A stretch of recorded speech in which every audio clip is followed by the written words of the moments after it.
Want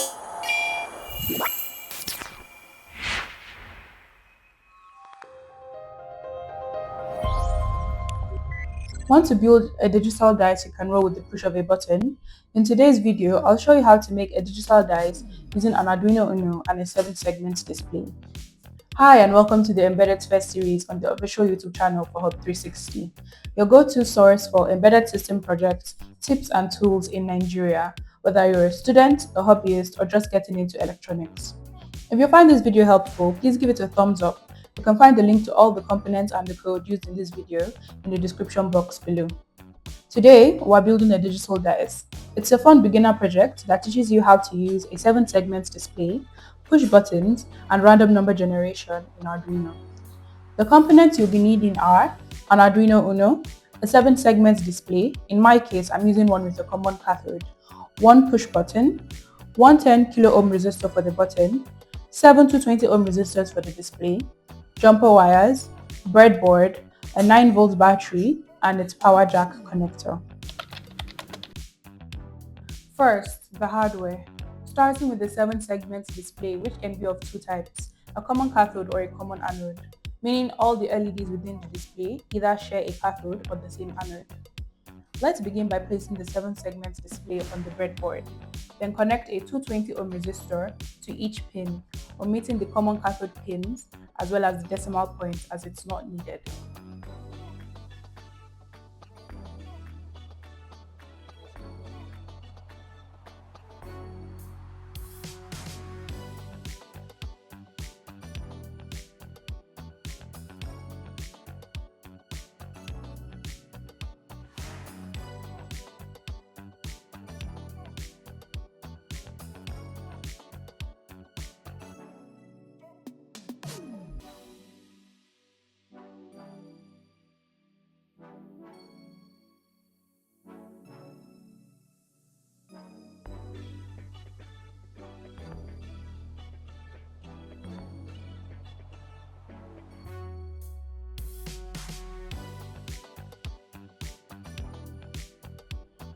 Connect the other leg of the resistor for each pin A to G to digital pins 7, 6, 4, 11, 10, 8, and 9 respectively.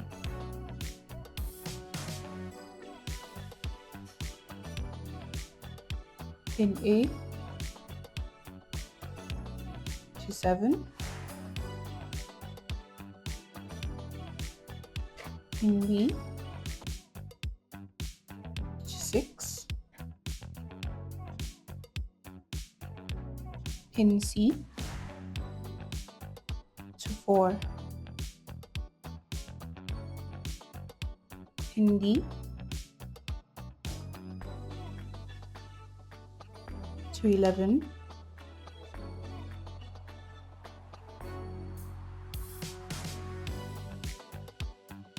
pin E to 10,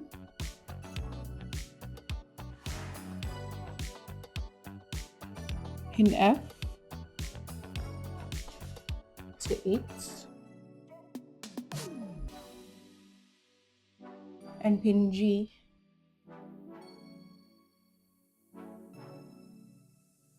to 9.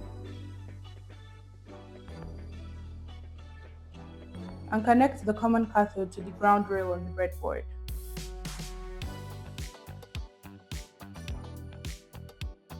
Next, the tactile button. It may seem like there are 4 legs, but in actuality, there are only 2 because each pair is connected inside. Take note of the 2 legs before attaching it to the breadboard.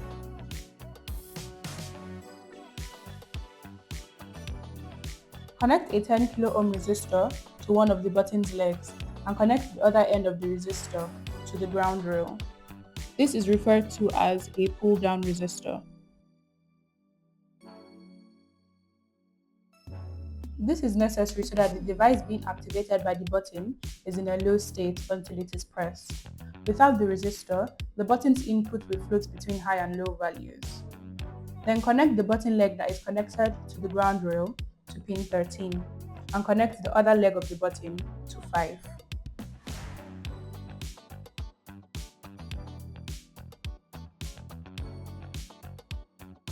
Then connect the button leg that is connected to the ground rail to pin 13 and connect the other leg of the button to 5 volts on the Arduino.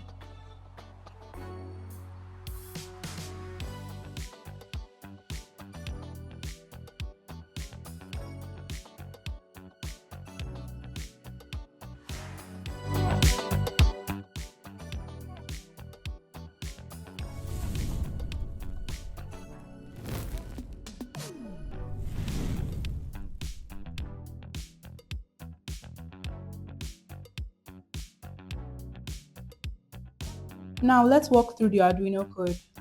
First, we'll declare a void custom function type called callbackfunc, just like how we have void and return functions.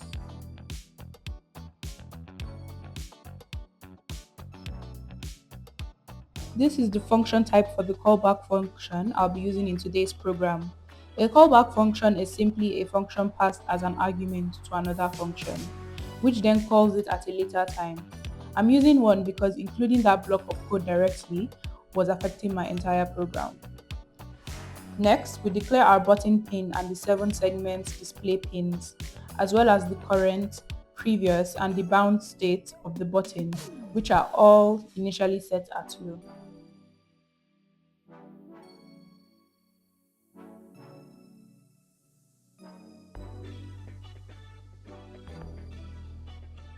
You can declare them as integers and set them as 0 instead if you'd like.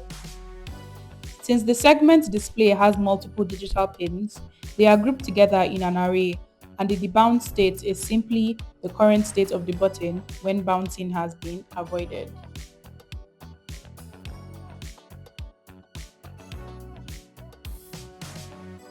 We also declare the debounce interval as 20 milliseconds, which is the recommended debounce time for tactile switches and the time of the last button event. The debounce interval takes into account the probability of our button bouncing and causing a false high after it's been pressed.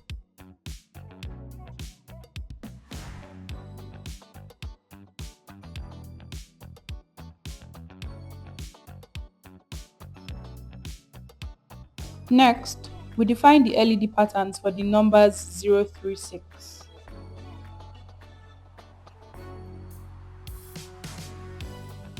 We represent this in an 8-bit binary format. The 0B written at the beginning of the numbers is how binary values are represented in Arduino, 1 meaning high and 0 meaning low. This sequence of numbers represents the LEDs that are on or off for each number to be displayed. It is written backwards from segment G to A because the IDE reads it from right to left, and an extra 0 is added right after B since one more number is required to make it 8 bits.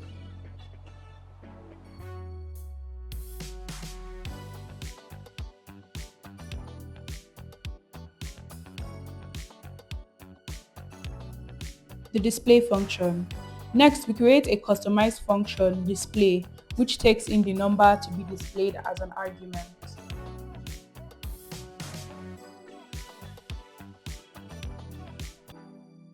The name doesn't affect its function, so feel free to rename it. This function lights up the correct segment for the number rolled, and since it doesn't return a value, we declare it as void and define its argument as an integer num. Declare a variable to hold the array LED pattern, which we declared earlier in our program.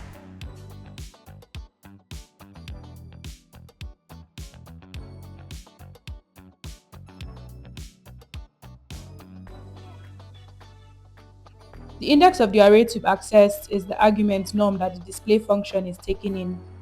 This works because the order in which we arrange the numbers 0 to 6 follows the order in which an array is numbered 0 to n.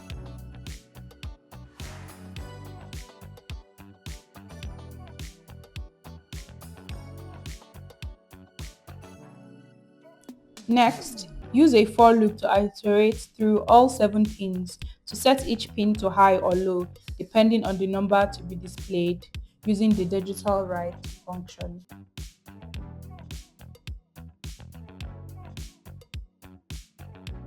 The first argument is the 7 pins, while the second argument is the bit read function, which reads each bit of the LED pattern of the number to be displayed. So for example, when I equals to 0, pin 7 with index 0 in the segment array is selected.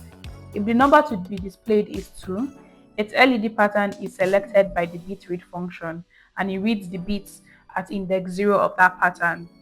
The bit read function will return the value at index 0, which is 1 in this case.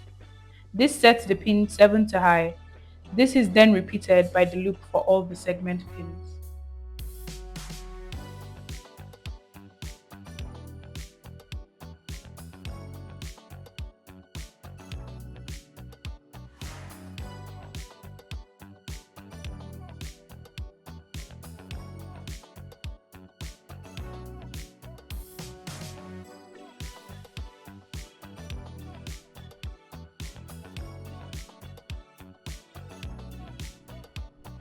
Then we make a function called clearDisplay to make it easier to turn off the 7 segments.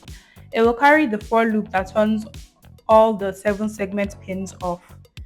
Next, we create another function called dice. This will be our callback function.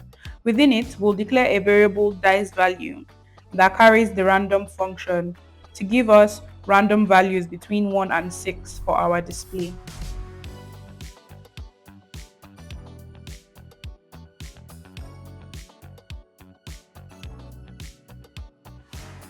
When the random function takes in two arguments, the first is the lower limit and is included in the pool of random numbers, while the second is the upper limit and is excluded from the number pool.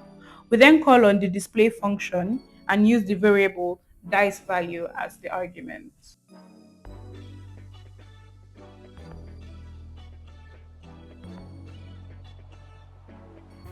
Now we create a new void function, dice roll, that will carry out the rolling of the dice and call on the callback function. It will take in the callback function as its argument. We give the argument the variable name CB and its type is callback func, which we defined at the beginning of the program. In the function, assign the readings from the button pin to the variable current button state and create a variable named current time. We assign it to the function millis, which returns the number of milliseconds the program has been running for at that point in time.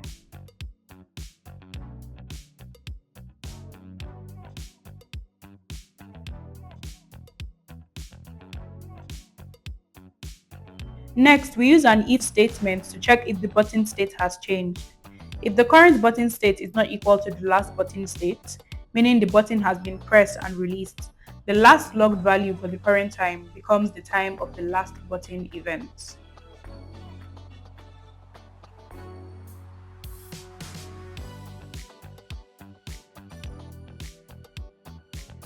Then use two sets of if statements. So if the time between the last button press and now is greater than the debounce interval, and the current button state isn't equal to the debounce state, the current button state becomes the new debounce state. And if the debounce state is high, that is if the button has been pressed, the callback function executes and the value is displayed for 1.5 seconds, else the 7th segment goes off if the button is released.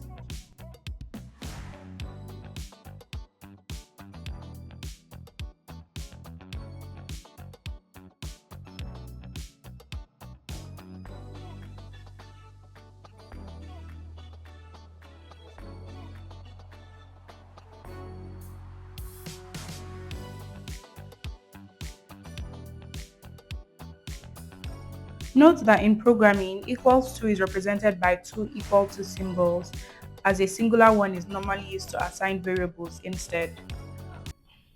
Also, the printing of the press and release state on the serial monitor makes it easy to make sure the debounce code is working properly and troubleshoot, but it isn't necessary. Finally, the current button state becomes the last button state until the state changes again.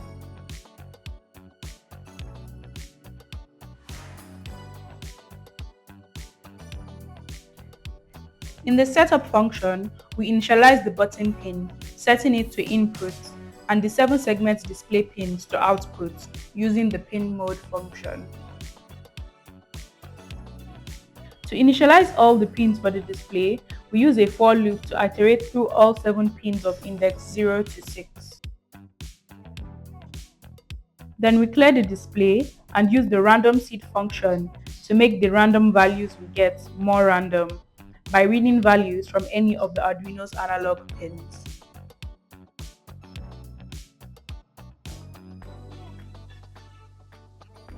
Then we start up the serial monitor. In the loop, we simply call on the dice roll function and assign our callback function dice as its argument.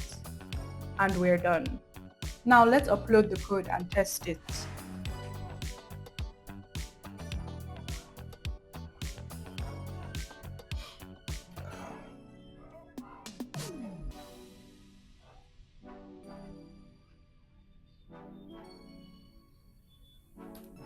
Simply click the upload button.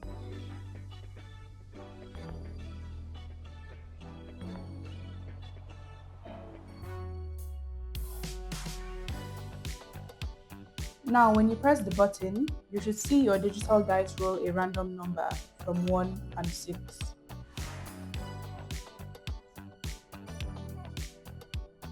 You can connect the circuit to your battery once you've uploaded your code and you're sure it works.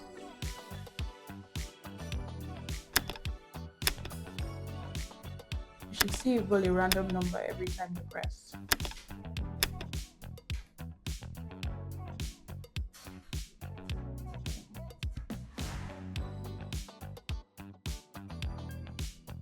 With that, we've reached the end of the video. You've just built a fully functioning digital dice using an Arduino. It's a great way to explore hardware control, random number generation, and bitwise operations. If you enjoyed this video, please give it a like and drop a comment below if you have ideas on more beginner Arduino projects you'd like us to try. And don't forget to subscribe so you don't miss out on upcoming tutorials from Hub 360. Thanks for watching and we'll see you in the next video.